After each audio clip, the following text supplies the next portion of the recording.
So hi! Welcome and welcome back to my YouTube channel, and for today's tutorial, ituturo ko sa inyo kung paano nga ba mag-register ng phone sa GCash. But first, kindly subscribe to my channel and don't forget to hit the subscribe button and the bell to notify you for my new updates. And if you want to learn more, just keep on watching and let's start. So ayan guys, for today's video, ituturo ko sa inyo kung paano nga ba i-register yung ating mobile device sa GCash. Kasi guys, once na hindi naka-register yung ating phone, automatic ma-access ng ibang mobile device yung ating account. So much better guys na mismong mobile device natin yung makaka-access lang ng ating account. So ayan, i-open lang natin yung ating application ng GCash. And isa-sign in lang natin yung ating phone number or yung ating account.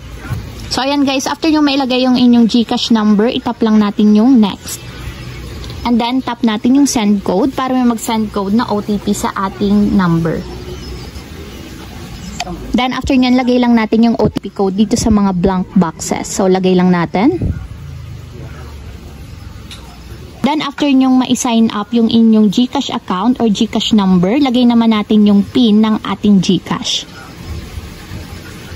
Then after nyan guys, mai-login or mailagay nyo yung inyong GCash PIN, ganito yung lalabas dun guys once na hindi pa naka-register yung inyong phone. So ito yung pinakang security update. So tap lang natin yung yes, register this phone. So para ma-register na itong mobile device sa ating GCash.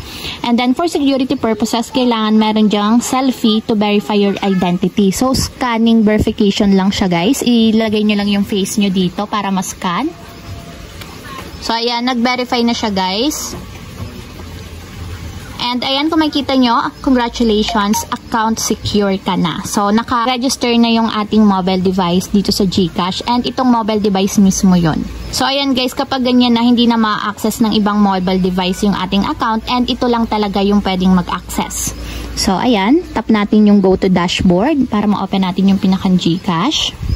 So, ayun lang guys, ganun lang kasimple kung paano nga ba mag-register ng phone sa GCash. If you have a question, kindly comment down below and don't forget to hit the subscribe button and the bell to notify you for my new updates. And thank you for watching! Living life, every day, late at night, not okay.